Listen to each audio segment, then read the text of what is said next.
Muy buenas a todas y a todos, ¿qué tal? Espero que hayan pasado una muy buena semana.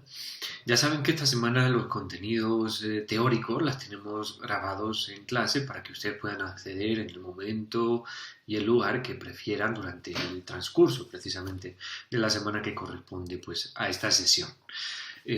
Para el día de hoy, día 18 de febrero, ¿sí? Teníamos pensada la sesión dedicada o la primera de las sesiones dedicada a discutir la importancia del tema de posverdad, fake news, etc. No obstante, si recuerdan de la pasada sesión, trajimos pendiente la explicación precisamente de la importancia de la construcción del sujeto político y la interacción con las nuevas, bueno, y antiguas, obviamente clásicas formas de mediación e intermediación.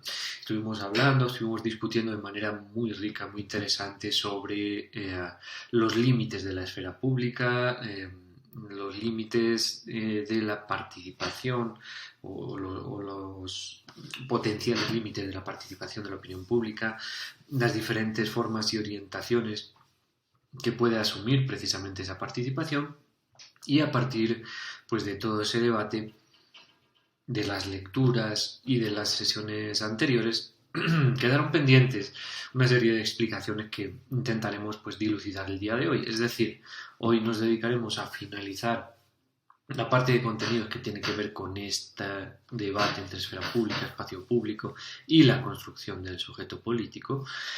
Para la próxima semana centrarnos ya así en la construcción de agenda, las formas clásicas de construcción de agenda, las nuevas formas y cómo impacta precisamente en la priorización de ciertas estrategias como pueden ser la posverdad o las noticias falsas, ¿sí? ¿Cuáles son las razones de todo eso? ¿Qué consecuencias además pueden generar en el corto, mediano y largo plazo?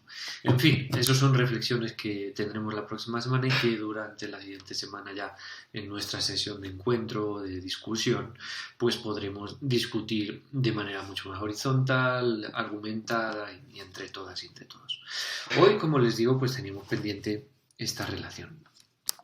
Y esta relación se constituye precisamente pues, a partir de lo que estuvimos hablando, los límites, si recuerdan, de la esfera pública. La esfera pública como el espacio de discusión preferente de la democracia liberal, de la democracia representativa, en la que, digamos, desde una forma institucional, los representantes políticos discuten con aquellos que son considerados como ciudadanos, como iguales.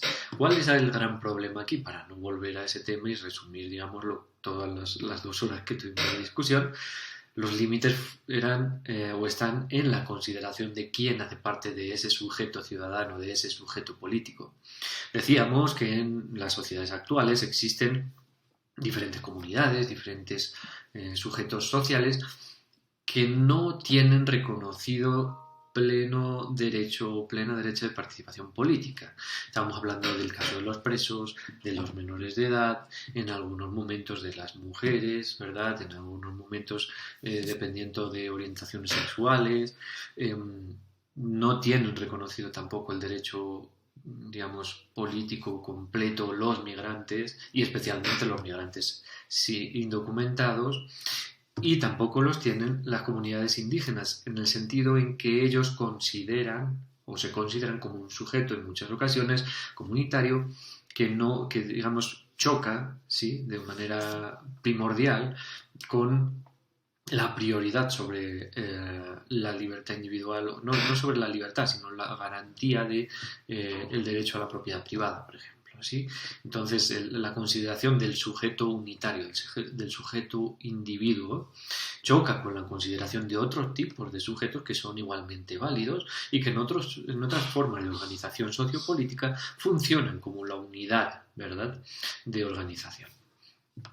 Esto sería pues un poco el resumen de lo que estuvimos hablando. Ahora bien, esa relación, como decíamos, esa relación entre opinión pública, esfera pública, opinión pública y espacio público, no es una relación, digamos, natural, no existe o no preexiste a las formas de organización política de los diferentes sistemas de organización que conocemos pues en su gran mayoría como Estados, pero podríamos hablar de otras formas de organización sociopolítica. Digamos que desde el siglo XIX, preferentemente, con la configuración pues moderna de los estados-nación, ¿verdad? Obviamente pues muy deudores de la tradición occidentalista, pero a partir del debate entre la consideración hegeliana o marxiana del Estado, ¿sí? Como una pugna entre lo público y lo privado, como una pugna entre el capital y la fuerza de trabajo, pues tendremos una serie de consideraciones acerca de la forma de organización del Estado-nación. Ya sea, pues aquí como ven el señor Keynes, ¿no? A partir de formas de organización cercana a lo que conocemos como el estado del bienestar, un estado intervencionista, un estado que reduce o minimiza las desigualdades pues, provocadas por el mercado, por el capital, un estado neoliberal, sobre todo a partir de los años 80 en adelante, y en el mundo occidental, que prioriza, ¿verdad?, la mínima intervención del Estado, el Estado reducido, que solo garantice el derecho a la propiedad privada y a partir de ahí el mercado autorregule los tipos de relación política también que se establecen entre la ciudadanía y otras formas de Estado. Ponía aquí, bueno, el siglo XXI, pues como formas de Estado como las que surgieron en América Latina en algún punto durante pues los inicios de lo conocido como la Rosada. Después eso digamos, se banalizó mucho, se diluyó, pero bueno, la fundación del Estado plurinacional en Bolivia, los pensamientos sobre el Estado revolucionario que hubo en la primera Venezuela o en Ecuador al inicio, que después, pues como digo, esos fueron el único proyecto que digamos, fue exitoso en cierta medida fue el boliviano, que tampoco llegó a transformarse más que en una serie de criterios formales. Realmente, pues, no había una transformación estructural, ¿no? Sistémica. Digamos que esas comprensiones del Estado, en la medida en que se comprenden también como formas de relación de poder entre representantes y representados, digamos que, centrándonos en lo que nos interesa, que sería esa relación, existen una serie de características que el texto de Grossi expone de una manera muy didáctica y muy, ¿cómo decirlo?, muy entretenida, a partir de ejemplos históricos, especialmente en lo que él considera el siglo de la opinión pública, que él denomina el siglo XX, ¿verdad? ¿Por qué lo denomina? Ya hemos dado una serie de características, no quisiera repetirme mucho, tampoco para alargar mucho este contenido, pero bueno, el nacimiento de los grandes movimientos de masas, el nacimiento de los medios de comunicación y de masas y la capacidad tecnológica para la difusión y la accesibilidad precisamente a esa distribución de información masiva que rompía en muchos casos las estructuras del ámbito público y privado. La radio entraba en las casas, los políticos entraban a las casas a través de esa radio, de los periódicos, luego de la televisión, después pues, obviamente de internet, de las redes sociales digitales. Digamos que todo eso hace que la opinión pública tenga un papel primordial precisamente en el establecimiento de esa relación sociopolítica en los estados actuales. Durante ese siglo XX se han ido configurando una serie de características que nos ayudan a entender cómo funciona esa relación. En primer lugar, nos ponía el ejemplo del intelectual orgánico, ¿no?, que diría Gramsci, Émile Zola, en su columna del periódico L'Aurore Jacques, famosa, ¿verdad?, por su interpelación a los poderes políticos franceses frente a una condena que él consideraba injusta e impuesta a el conocido soldado Dreyfus, ¿verdad?, una condena de traición, licencia deshonrosa, en fin, acusado injustamente y utilizado como cabeza de turco precisamente por ya estábamos viendo ciertas características del antisemitismo por ser de origen judío, y estamos hablando de Francia y estamos hablando de finales del siglo XIX, es decir, faltarían todavía 40 años en adelante para el desastre del nazismo, pero ya se estaba dando esa ola de antisemitismo que acusaba a los judíos de los grandes males de los Estados-nación. En el caso de Francia, pues el gobierno con los altos mandos del ejército acusaron de este caso de espionaje, este caso de traición, a un soldado injustamente,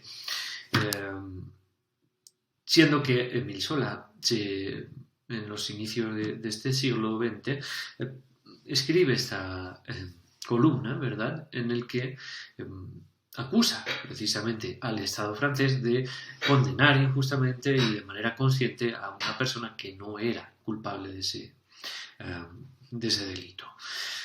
Lo que ocurre es que ¿para qué sirve este ejemplo? Es para una de las grandes... ahí tenemos a Sola con sus gafitas, esto es muy ya de millennial, ya ustedes ya son centennial, ya no. He visto ahí una publicación que nos divide. Pero básicamente lo que nos está hablando es precisamente de el papel, ¿sí?, de la capacidad de persuasión de los líderes de opinión, el inicio de los líderes de opinión. Siempre se ha utilizado como ese rol, este ejemplo, como la construcción del rol del líder de opinión. En ese caso, es una de las características del funcionamiento básico de la esfera pública burguesa y de la acción comunicativa.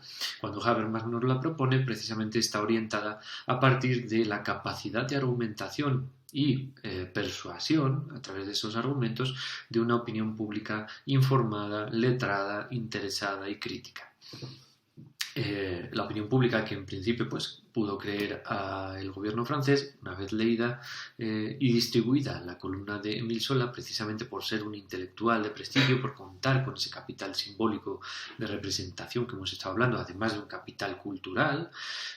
Ustedes saben, un gran escritor y ensayista, la opinión pública pasa de creer al Estado a creer a la posición de Émile Zola y por tanto a criticar el punto del Estado, que tuvo que retractarse posteriormente pues, de la acusación sobre el soldado Dreyfus, con lo cual es el triunfo de la opinión pública, el triunfo de la esfera pública. Ese triunfo inicial, no obstante, no marca precisamente el desarrollo de la opinión pública y de la consideración de la esfera pública como un lugar letrado, inclusivo, todo lo contrario. Posteriormente nos propone el ejemplo de George Gallup, ¿sí?, y el triunfo, ¿verdad?, de lo que llama la opinión pública populista, ¿sí?, el triunfo de la estadística, el triunfo de la opinión pública de masas, ¿sí?, agregada. Ustedes vieron o leyeron, mejor dicho, el ejemplo en el que pues, George Gallup presenta desde su instituto la predicción, ¿sí?, estadística, en este caso a través de estadística, de encuestas, de la reelección del presidente Roosevelt frente a su contrincante, que había sido precisamente quien ganaba el favor de Literary Digest, que sería la publicación que históricamente hasta los años 20, en pleno New Deal, establece que, o establecía, digamos, con mayor criterio, se supone, pues predecía quién iba a ser el vencedor de las elecciones. En este caso se configura esta pugna y George Gallup sale victorioso precisamente porque acierta e inaugura el inicio de la importancia de la estadística y de esa tríada que nos hablaba Víctor San Pedro, ¿verdad?, de las elecciones, censos y sondeos, es decir, sondeos y encuestas, ¿verdad?, que marcarán, ¿verdad?, la configuración del clima de opinión. Hablaremos más adelante. Aquí, digamos que existe, como en todo problema estadístico, una gran tensión entre los dos conceptos básicos. En la estadística tenemos siempre, o en cualquier estudio de estadística, tenemos que equilibrar en la construcción de la herramienta y en la consecución de los datos para el análisis, teniendo en cuenta las variables de validez y fiabilidad. Validez se refiere a la profundidad, de la información obtenida, qué tan válida es esa información para responder las preguntas que se hace el análisis. Claro, cuanto más, digamos, profunda sea la información, más válida será, porque más información estamos obteniendo de los sujetos de análisis. Ahora bien, cuanto más profunda sea, más difícilmente comparable con otros sujetos también resultará, con lo cual será menos fiable para construir esa explicación. Si me explico, digamos, la fiabilidad, la validez se refiere a la calidad de la información, la fiabilidad se refiere a la cantidad de información recogida. En este caso, cuanto más fiable sea un estudio, más sujetos podrá englobar de manera comparativa, pero cuanto más sujetos de manera comparativa englobe, menos profunda podrá ser la información, porque tendremos que tener en cuenta, digamos, diferencias mayores, con lo cual esa información tendrá que ser más homogénea, más estandarizada. Ese es el gran problema de la estadística, que además suele priorizar la fiabilidad precisamente por ser orientada por intereses masivos, por intereses agregados, con lo cual intereses minoritarios, intereses que no son hegemónicos, suelen quedar ocultos tras este manto, ¿verdad?, de representatividad o de artificial, ¿no?, de falsa representatividad. El tercer ejemplo que nos pone Grossi en su texto nos habla del triunfo de la opinión pública de nuevo, pero en este caso desde el punto del caso del Watergate. Ya saben, en la utilización de fondos públicos para el espionaje de rivales políticos y no políticos también, digamos, de figuras del mundo de los medios de comunicación, de la cultura, deportistas, una serie de un importante número de figuras públicas. Por parte del presidente Nixon, en plena guerra de Vietnam, ustedes saben, una alta, digamos, popularidad del presidente es truncada precisamente por la investigación de dos periodistas del Washington Post que develan pues la utilización de estos fondos públicos precisamente por el presidente de manera ilegítima, ¿sí?, que no ilegal, porque ya saben que Nixon no fue condenado como tal, sino que fue condenado por la opinión pública, ¿sí? Aquí es, digamos, el punto donde nos habla del triunfo de la opinión pública. Muchas veces las restricciones de los propios sistemas, de los diseños institucionales, digamos, coartan la capacidad de juzgar, ¿sí?, o de ejercer mecanismos de control frente a los representantes públicos, ¿sí?, por parte de los representados. Existen, digamos, una serie de medidas de aseguramiento en los estados liberales, como son, pues, obviamente, las elecciones políticas, el sistema judicial y los sistemas de contrapesos. En este caso, pues ya saben, la división ejecutivo, legislativo, judicial. El legislativo controla el ejecutivo y viceversa, el judicial controla ambos también. Digamos que en ese sentido, pues al tener una mayoría en el legislativo y al, digamos, no cometer, porque al ser utilizados fondos reservados, ¿verdad?, no cometen una falta jurídica, una falta penal, pero sí una falta ética, el Richard Nixon no iba a tener una condena formal, pero sí la opinión pública, digamos, a partir de la aparición de estas informaciones, consideró, ¿verdad?, que el presidente Nixon debía ser castigado.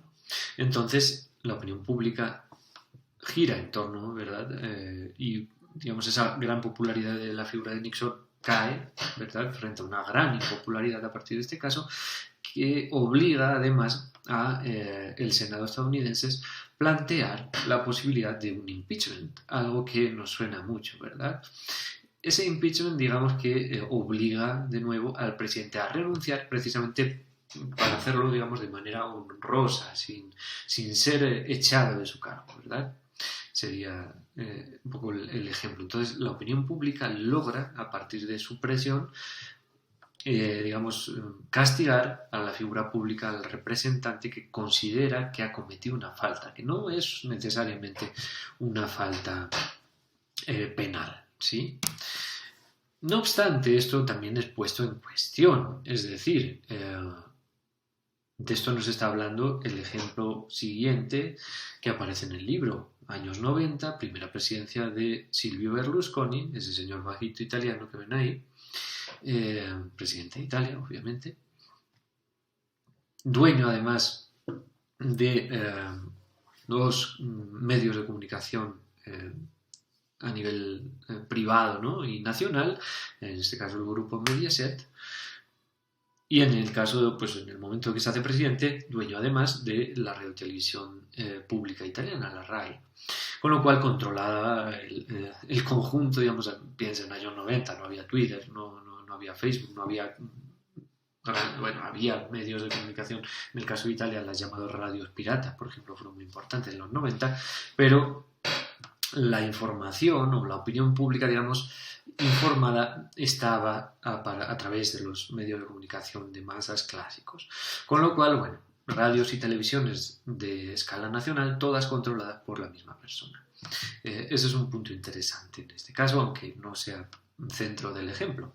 No obstante, el gobierno de Berlusconi plantea la posibilidad de adelantar una medida, digamos, que garantice la posibilidad de que los políticos condenados por corrupción, ¿verdad?, digamos, puedan cumplir su condena con arresto domiciliario, con base en la argumentación de que las cárceles estaban sobresaturadas por la lucha frente pues al crimen organizado, la mafia.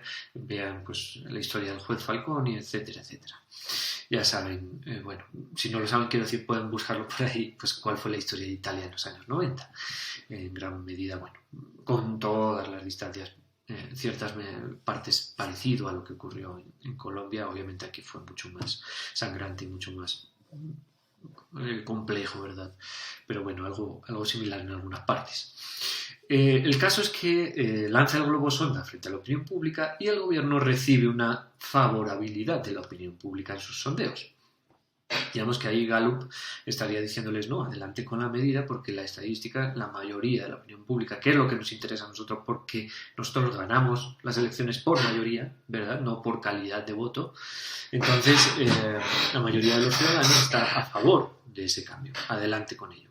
El gobierno implementa esa nueva regulación y en ese punto el colectivo de jueces, ¿sí?, se pronuncia y dice claramente estar en contra de esta medida por considerarla, pues, que no respeta la garantía, ¿verdad?, de la justicia, de la aplicación de la justicia igualitaria, ¿verdad?, y equitativa para todos los ciudadanos italianos, sino que se construyen una serie de castas, digamos, en los que los políticos, por ejemplo, quedarían prácticamente impunes frente a un cierto tipo de delitos. Entonces, critica duramente la ley y precisamente por ser un colectivo que, como decía, años 90, lucha contra el crimen organizado, los jueces, el juez Falconi fue como el gran referente, además asesinado por la mafia calabresa, los jueces gozan de un gran prestigio entre la ciudadanía, son la figura que tiene más prestigio, en los que la ciudadanía, la opinión pública cree más, ¿sí? Entonces, al pronunciarse contra los jueces, existe ahí un conflicto de intereses en el que el clima de opinión vira, ¿verdad?, de confiar en el gobierno a confiar en los jueces. Y la opinión pública empieza a criticar de la misma manera que los jueces la toma de decisiones de esta medida. Aquí se da algo, como decimos, que tiene que ver con la fuerza de la opinión pública desagregada. Y algo que en el texto se identifica con el concepto de minorías activas, ¿sí? En el caso de la opinión pública no solo tenemos que tener en cuenta la gran mayoría de la opinión pública, sino además la importancia de ciertos grupos de la opinión pública para tener la capacidad de persuadir, ¿verdad?, a la sociedad civil, al resto de opinión pública que en ese caso aparece agregada. En el caso de este ejemplo, los jueces, que es un colectivo muy pequeño dentro de la opinión pública, tuvieron un gran peso, ¿sí? En otros casos pueden ser escritores, actores, deportistas, intelectuales, políticos, empresarios, movimientos sociales, indígenas, etcétera, guerrillas. Digamos que hay muchas formas de organización que pueden construir, bueno, realmente todas las formas de organización sociopolítica pueden constituirse como una minoría activa. Tiene también que ver con lo que conocemos como el choque moral.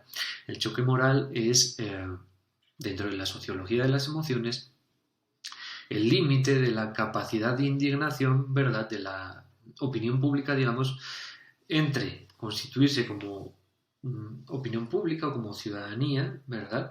Más o menos pasiva, a pasar a hacer parte de la sociedad civil organizada, de la movilización de la opinión pública, ¿verdad? ¿Cuáles son los límites para esa movilización? Nosotros lo hemos visto en Colombia últimamente, en el año 2019, también un poco en 2020, sobre todo en el 2019, a partir, pues, con procesos de indignación, bueno, en 2020 también, como las muertes a cargo, por ejemplo, del ESMAD o la muerte de este hombre que fue detenido, ¿verdad? Y que produjo una ola de ataques a los CAIs de Bogotá, si recuerdan. Bueno, ese sería el choque moral. ¿Hasta qué punto, digamos, la ciudadanía es capaz, digamos, de aguantar? ¿Sí? ¿Cuál es el nivel de indignación que hace que esa ciudadanía, digamos, respete las instituciones a que cuestione las instituciones? Entonces, digamos, eso es un punto muy importante. Ahora bien, Berlusconi también es muy interesante, aunque no lo diga el texto, quizá por cercanía con el ejemplo, y todavía no estaba muy pensado, por el caso de Las Belinas y Villa Certosa. Villa Certosa es una finca de Berlusconi en la que durante principios de los años 2000 se descubre que una serie de paparazzis siguen a unas prostitutas de lujo, ¿verdad? Que llegan a una finca de la isla de Cerdeña, que es propiedad de Berlusconi, y se encuentran allá, pues, una fiesta financiada con dinero público, en parte, digamos, en la que participan Berlusconi y otra serie de líderes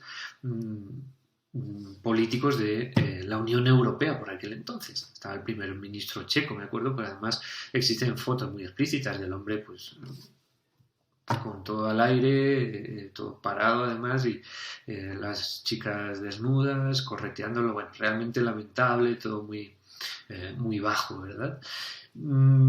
Claro, piensa en el ejemplo. Un líder político utiliza se sospecha que utiliza fondos públicos para financiar una fiesta con otros líderes, ¿verdad? Con otros primeros ministros y presidentes de la Unión Europea, lleno de prostitutas de lujo y droga. ¿Cuál creen que es la reacción de la opinión pública en Italia en ese caso? Bueno, ya se las digo porque no estamos hablando a la vez todos, ¿no? Pero lo que ocurrió fue que el nivel de popularidad de Berlusconi aumentó considerablemente a partir de la información de este caso. ¿Qué quiere decir esto? ¿Que todos los italianos son unos degenerados, unos corruptos, unos hipócritas? No, no necesariamente. Habrá como en todo lado, ¿verdad? Pero lo que quiere decir es la importancia del clima de opinión, la importancia de la consideración de la opinión pública, ¿verdad? De cuáles son los valores que representan a las sociedades en ese momento. Seguramente Estados Unidos durante 2016 y 2020 no se volvió de repente cuasi fascista, ¿verdad? Aunque tuviera un hombre en la Casa Blanca que fuera prácticamente un fascista. Lo mismo ocurre en Austria, lo mismo ocurre en Holanda o en Polonia, ¿verdad? No quiere decir directamente la asociación, digamos, entre líder político y sociedad que representa, pero sí nos está hablando de muchas cosas. ¿Cuáles son los problemas que hay detrás de esa sociedad que considera este tipo de comportamientos como loables, como, digamos, imitables o deseables, ¿verdad? Bueno, digamos que ahí tendríamos una serie de consideraciones que agruparían especialmente a la opinión pública discursiva, no agregada. Son cosas que nunca vamos a entender solo con mera estadística. Digamos que son cuestionamientos razonables e importantes que tenemos que hacernos, pues, a partir de la explicación de este caso específico. El último caso que trata el texto tiene que ver con algo así como la derrota de la opinión pública, ¿sí? Año 2003, inicios de la guerra de Irak, que seguramente, pues, ustedes no conocerán muy bien o no vivieron porque estarían por nacer prácticamente, no por nacer, pero estarían muy chiquitos. Esta foto que ven acá es la famosa foto de las Azores, de la cumbre de las Azores. La cumbre de las Azores fue precisamente un cónclave entre el anfitrión, Durão Barroso, de Portugal, el primer ministro de Reino Unido, Tony Blair, el presidente de Estados Unidos, George W. Bush, y el presidente de España, José María Aznar. Estos 4 líderes, ¿sí?, fueron los que declararon formalmente la guerra a Irak, precisamente a partir o fundamentados en unas informaciones por parte de los servicios secretos estadounidenses de que el gobierno dictatorial de Saddam Hussein estaba construyendo armas de destrucción masiva. Sí, así lo llamaban. Realmente, pues, básicamente se referían a armas biológicas, ¿no? Nunca fueron muy claros. Pero existían una serie de laboratorios, digamos, las Naciones Unidas le habían pedido que dejara de fabricar armas biológicas y aquí decían, pues, que digamos, el descubrimiento de estos laboratorios lo que garantizaba era que Saddam Hussein estaba desobedeciendo el mandato de las Naciones Unidas y además tenía conexiones con, en ese caso, Al-Qaeda, que era el gran enemigo terrorista internacional, ya saben, dirigido por Osama Bin Laden, perpetrador o autor intelectual de los atentados del 11S a las Torres Gemelas. Bueno, en 2003 estos hombres, como les digo, pues declaran la guerra a Irak y inician precisamente el despliegue a esta nueva guerra del Golfo. Especialmente en Europa, también en Estados Unidos, pero significativamente en Europa, precisamente pues por no ser el centro ni siquiera de los ataques del 11 de septiembre, o sea, no tener ni siquiera una argumentación, digamos, directa para hacer parte de este pronunciamiento bélico, la gran mayoría de la opinión pública se moviliza, ¿verdad?, y sale masivamente, o salimos masivamente, yo hice parte de esas movilizaciones, con el grito de no a la guerra. ¿Sí? Entonces, en todos los países de Europa, millones y millones de personas, nunca realmente vi movilizaciones tan amplias y consensuadas, salieron a las calles en 2003 para decirle a estos gobiernos: no queremos que nuestra sociedad haga parte de esta guerra. ¿Sí? Pues especialmente, obviamente, sangrante. Durão Barroso fue anfitrión, pero realmente no hizo parte de la declaración, especialmente en este caso, en el caso de estos 3, Reino Unido y España, sobre todo, ¿no?, porque hablamos de Europa, aunque Reino Unido ahora pues es parte de Europa, no de la Unión Europea, pero entonces lo era. Realmente hablamos de ideológicamente pues colores muy, bueno, relativamente distintos. George Bush, republicano, es decir, digamos, derecha, más a la derecha.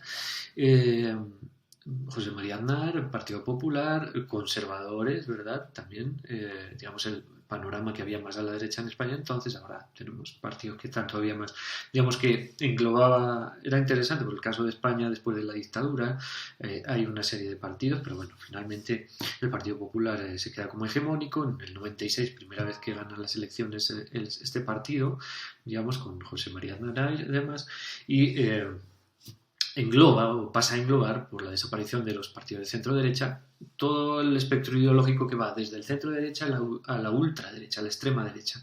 Ahora eso se ha disgregado, entonces tenemos varios, ¿no? Está Ciudadanos, está Vox, que les sonará.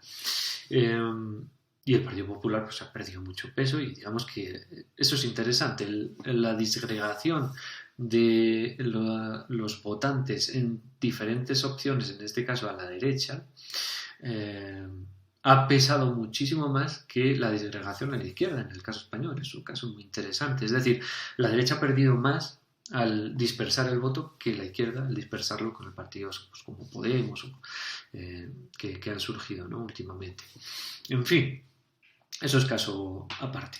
Y Tony Blair, presidente o primer ministro británico, por parte del Partido Laborista, que como podríamos, bueno, como diríamos o como equivaldríamos en otros contextos del entorno europeo, sobre todo, pues sería el referente, digamos, de la socialdemocracia, es decir, centro-izquierda, algo así, no sé cómo decirles acá, no hay una correlación, realmente sería mentirles, ¿no? En fin, digamos que inventor de lo que él denominó la tercera vía, plenos años 90, cuando gana su primer mandato, pues él lo gana precisamente con la promesa de construir una tercera vía. Ni liberales, ni conservadores, ni socialistas, ¿no?, marxistas. Nosotros somos la tercera vía, somos digamos, el nuevo Reino Unido. En fin. Y, por cierto, inventor o por lo menos gran difusor de lo que hoy está tan de moda con los jugos de naranja aquí, ¿no? La economía naranja, la economía creativa. El concepto de industrias creativas nace, o al menos se populariza, en el gobierno de Tony Blair. ¿Sí? Esto es, como decimos, harina de otro costal, que se diría en mi país. En fin, lo que les estoy contando es que, digamos, en principio, pues esto nos estaría hablando de algo que estuvimos también pues, discutiendo en el ejemplo anterior, la importancia de minorías activas. ¿Por qué líderes políticos, representantes políticos que masivamente reciben de la opinión pública de sus sociedades manifestaciones en contra de una toma de decisiones, mantienen esa decisión y, digamos, priorizan, ¿verdad?, esa decisión frente a los intereses de su propia opinión pública? Finalmente, ellos necesitan de la opinión pública porque van a ser quienes le voten, ¿verdad? Bueno, en el caso particular de la guerra, pues obviamente existían una serie de minorías activas, como decíamos antes, que se corresponden con especialmente empresas, ¿verdad? Grandes empresarios que querían sacar beneficio económico, piensen, y de hecho, pues un ejercicio, si no saben dónde está Irak, búsquenlo en el mapa y localicen geopolíticamente Irak. Irak es el único paso, digamos, por el cual el petróleo de Oriente Medio, ¿sí?, especialmente de Arabia Saudí, etc., podría pasar hacia Europa sin necesidad de contar con los oleoductos rusos, precisamente por la imposibilidad de hacerlo pasar por el territorio iraní, por la enemistad histórica de Irán y Estados Unidos, ¿no? Con lo cual, digamos que el bloque occidental lo que quería era hacer negocio con Irak, era construir un paso directo del petróleo a Europa y por tanto también a Estados Unidos, América, bueno, en fin, piensen el resto del mundo. El problema del texto de Grossi es que se queda en 2004, ¿verdad? Entonces, digamos que no tiene en cuenta consecuencias que tuvieron pues, posteriormente, ¿verdad?, esta desobediencia de la opinión pública por parte de estos líderes. En 2004, precisamente en el final del mandato de Aznar, en España, el 11 de marzo, tienen lugar los atentados del 11M, ¿no? Atentados en trenes de cercanías en Madrid, perpetrados precisamente por una célula de Al-Qaeda en represalia a la participación de España en la guerra de Irak. En 2006, en junio, en Reino Unido, atentados también en el servicio público de transporte en los autobuses en Londres, como represalia a la participación del Reino Unido en la guerra de Irak. Consecuencias directas, ¿verdad?, de esa desobediencia. El gobierno de España, en ese caso, liderado por Aznar, precisamente a sabiendas de que la muerte de 192 entonces ciudadanos en vísperas de las elecciones presidenciales, elecciones generales, en realidad se eligen diputados, bueno, en vísperas de las elecciones generales españolas, es decir, su pasa el día 11, las elecciones eran el día 14, decide no informar de manera clara a la ciudadanía, precisamente porque sabían que la represalia en el voto iba a ser echarlos del gobierno y que, pues en el caso del Partido Socialista, que es el gran contendiente, ganara el gobierno. Para intentar manipular la opinión pública, lo que hicieron fue alargar lo más que pudieron la posibilidad, ¿verdad?, de achacar el atentado, en este caso al terrorismo vasco, a ETA, precisamente porque ellos habían digamos, construido la imagen, algo así como construyó Uribe esa imagen de doctrina de seguridad, ¿no?, de fuerza frente a los movimientos guerrilleros acá, pues ellos habían querido construir algo así como de fuerza y seguridad frente al terrorismo, en este caso pues independentista vasco. Obviamente todo el mundo pues intuía que esto era obra del atentado del terrorismo islamista, que todo el modus operandi, digamos, las argumentaciones, etc. Los terroristas vascos nunca habían hecho esto, parecido, digamos. Entonces mintieron conscientemente y aludieron a los medios de comunicación a la responsabilidad del Estado para que solo digamos, atendieran a informaciones oficiales del gobierno. Nunca, digamos, les permitieron atender a informaciones de medios internacionales que habían recibido declaraciones del propio Al-Qaeda reivindicando el atentado. Es decir, mientras en la BBC y en otros medios internacionales se difundían los vídeos, ¿verdad?, de Al-Qaeda reivindicando el atentado, en España los medios de comunicación, por mandato del propio gobierno, seguían diciendo que el principal sospechoso era la banda terrorista ETA. ¿Qué ocurre? Obviamente, pues el Internet, año 2004, pues todavía era un movimiento muy incipiente, si bien se usaba para el correo electrónico, había algo de periodismo digital, etcétera, pero pues digamos que era algo muy poco mediado. Todavía los medios de comunicación clásicos pues tenían preeminencia, ¿no? Lo que ocurre es que la ciudadanía empieza a informarse de esas informaciones internacionales, para la redundancia, a través de mensajes de texto. Y eso hace que la víspera de las elecciones, el día 13, muchos miles y millones de ciudadanos salgamos a la calle precisamente a reivindicar la verdad sobre los atentados. ¿Qué ocurre? Pues las consecuencias fueron que la desobediencia de la opinión pública para el gobierno, en este caso de este señor en España, pues fueron la, digamos, derrota, ¿sí?, electoral, precisamente basada en la mala toma de decisiones, o digamos una toma de decisiones contraria a lo que la opinión pública pues requería. En el caso de Tony Blair, más o menos podríamos decir que pasó algo similar. Él, pues bueno, ahora es, o fue, ahora no sé qué pasará con él, asesor internacional de la Unión Europea en asuntos de relaciones internacionales, ¿no? En la Foreign Office, digamos, que podríamos decir de la Unión Europea. Entonces era mediador internacional, imagínense, de conflictos, en fin.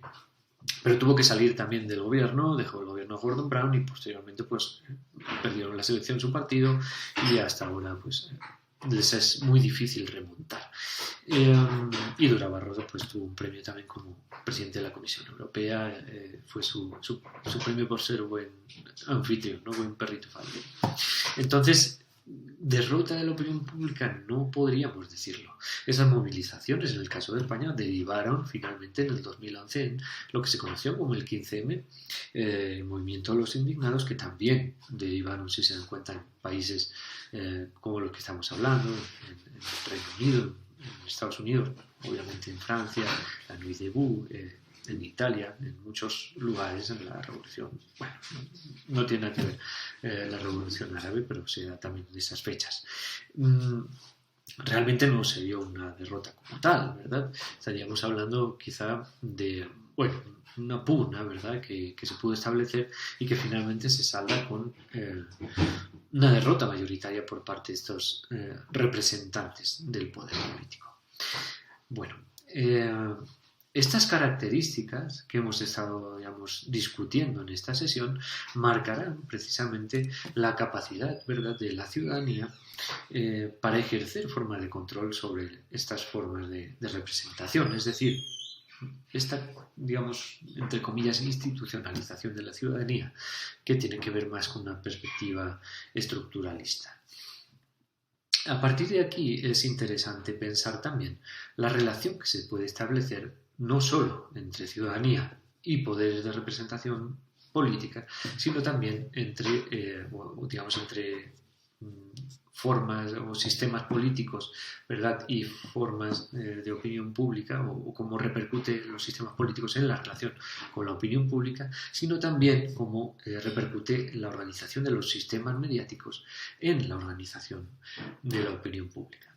En ese sentido, digamos que existen una serie de acercamientos muy interesantes que tienen que ver con la posibilidad de organizar precisamente por sus características similares, pues diferentes sistemas mediáticos regionales o a nivel regional y ver cómo eso se relaciona tanto con el sistema político como con la opinión pública. No obstante, pues ya llevamos 45 minutos de explicación, no quiero alargarlo mucho más, con lo cual digamos que esto nos ayudará en la próxima sesión a dar inicio a la discusión sobre las estrategias de los medios de comunicación y las estrategias, digamos, de información con, digamos, fines persuasivos de la opinión pública. No obstante, les dejo aquí la inquietud para que vayan pensándolo. En este caso están viendo pues la distribución de estos autores, Hallin y Mancini, que hicieron a partir de 2004 con diferentes revisiones, 2007, 2013, sobre la capacidad de organizar estos sistemas mediáticos. Y esta será una de las preguntas que quiero hacerles antes de explicarles cuáles son las características que tienen en mente pues estos autores, ¿sí? Entonces, digamos que dejémoslo acá para esta semana. Lean las lecturas, vean cómo están viendo este video y estén muy atentos a responder el foro pues en tiempo, ¿no? No se duerman mucho, cuanto antes lo puedan hacer mejor y si pueden pues el mismo jueves o el propio jueves pues mejor que mejor, porque igual de 7 a 10 ya saben que yo voy a estar muy pendiente de manera sincrónica, como diríamos, de todas sus dudas, de todas sus preguntas, de todas sus inquietudes, con lo cual mejor si podemos aprovechar ese espacio. No obstante, bueno, cualquier duda que tengan también por fuera de los horarios, ahí estoy muy pendiente al correo, al propio Teams, me escriben, ya saben, con lo cual, bueno, quedamos yo creo que en este punto. Como siempre, pues les deseo muy buena semana, que puedan llevar a cabo todas las tareas sin mayor problema, ¿verdad? Sin mayor inconveniente, y quedo muy atento a sus reacciones precisamente sobre esta clase. La próxima semana, ya saben, también tenemos video. En este caso, partiendo de la organización de los sistemas mediáticos para entender la construcción, ¿verdad?, de la prioridad de la información frente a los intereses de los medios y los intereses, digamos, de los 3 grandes bloques, es decir, medios de comunicación, políticos o esfera política y ciudadanía o opinión pública. Muy buena semana y nos vemos el próximo jueves.